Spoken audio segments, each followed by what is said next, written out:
We go to the phones. Normally he joins us at 9:35, but we had to shift some things around today to get some other guests on, and we appreciate him joining us at an earlier time. It's Republican strategist Matt Mackowiak. Matt, good morning. How are you today?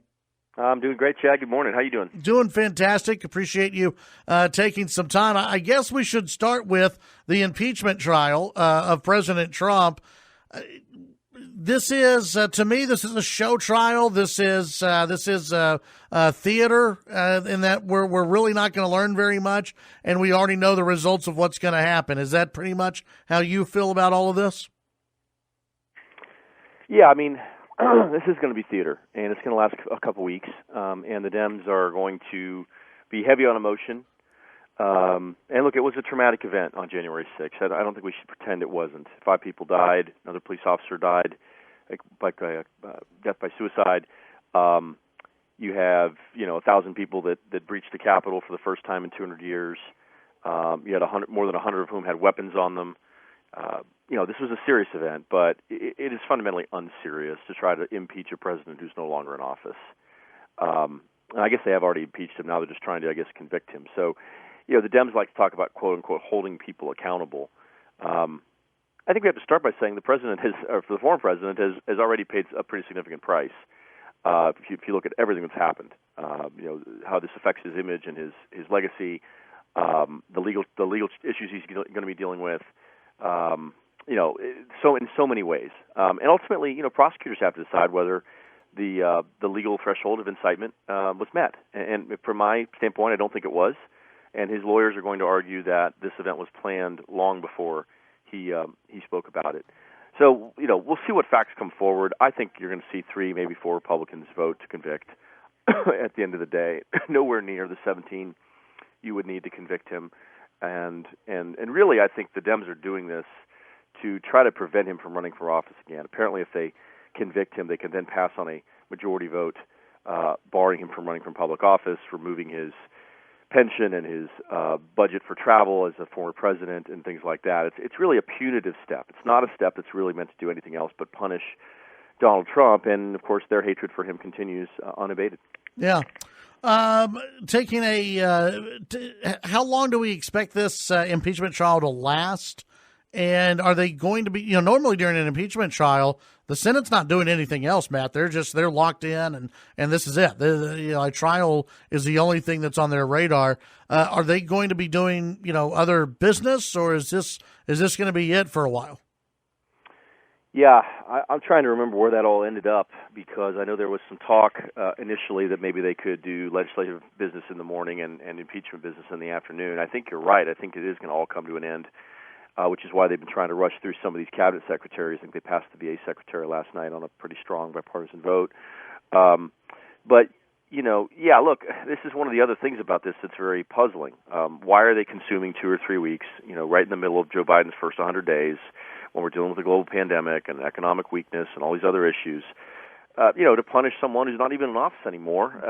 It just seems very strategically unwise and almost pointless. Yeah. But, I think, look, the Dems really want to push this insurrection thing politically.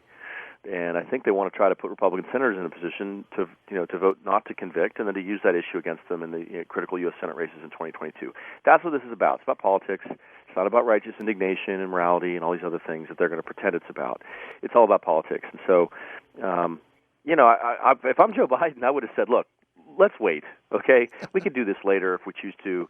We need to focus on my 100-day agenda, which I ran on. The time is too precious. The challenges are too urgent. He doesn't have control, though, and he apparently doesn't have the moral clarity and the strategic sense to do something his base might not like in the short term, but would benefit him in the long term. I want to take a look at what's going on here in the state of Texas. You were quoted in the Dallas Morning News yesterday on a piece. The Sports Betting Alliance, apparently an organization that's coming together to try and push sports betting in Texas. I agree with you that casino gambling, it's not going to happen in this session. It's not going to happen for a while. Sports betting, though, is a little bit different. What are your overall thoughts on the future of sports betting here in Texas?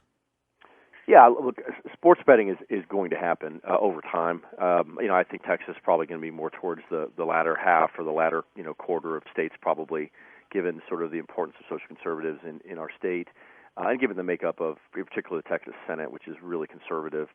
One thing I did hear on Friday that came after I talked to that report of the Dallas Morning News is that they're not pushing to legalize all this stuff this session. They're pushing to let voters vote on it, which is a very interesting strategic approach because they could basically allow the voters to decide and sort of enable the possibility of this to happen, but not really take the blame and not really set themselves up to get attacked, in a Republican primary. So I do think there's a chance that might happen, particularly on sports betting. There's a real opportunity, I think, to bring that to Texas. You have all these sports teams that are part of this coalition, including all the teams in Dallas. The major sports leagues are embracing sports gambling, and they're doing it because they can regulate it, and certainly they can make money off of it as well. But the idea that people don't gamble on sports is really just, not serious. You can do it a lot of ways, or you can do it legally if it's made legal in your state. And the states that are seeing it happen legally are benefiting from it. And I think Texas at some point is going to say, why are we letting all these other states benefit from it? You look at casino gambling, for example, right? You have the WinStar on the northern side of the Texas-Oklahoma border. You have Lake Charles, Louisiana, which is 30 minutes or so east of the Louisiana Texas border, down by Houston, down by Beaumont. Those facilities exist for Texans. Yeah.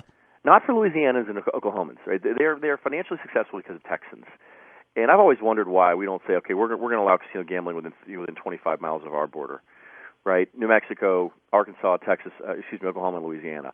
Why are we exporting our tourism dollars to these other states for really no purpose at all? So it's going to be an interesting issue to watch. It's a weird session. They're going to pass very much fewer number of bills this session, so it's going to be hard. But it wouldn't surprise me if they do pass something. Let's voters vote on this November. Yeah, it'll be definitely something to watch. And there's a lot of money out there. There's a ton of money out there, whether it's for casino and sports betting or just sports betting. There's a lot of money that people are playing with. Matt, tell folks about your podcast and also how they can sign up for your newsletter.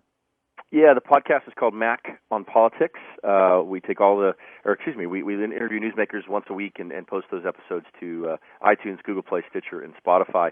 Most recent episode is with my friend Pete Snyder, who's running for governor of Virginia, but he's even more interestingly been really involved in helping small businesses through the pandemic. He started the Virginia 30-Day Fund and then recently partnered with Dave Portnoy of Barstool Sports to create the Barstool Fund, which many of your listeners may have seen on social media, which I think just surpassed $35 million in donations.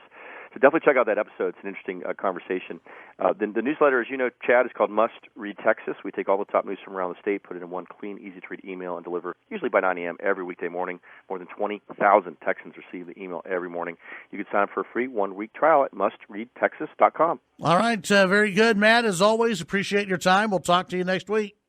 Looking forward to hearing your conversation with Lieutenant Governor here shortly. Take care. Thank you. That's Matt Mackowiak here on the Chad Hasty Show.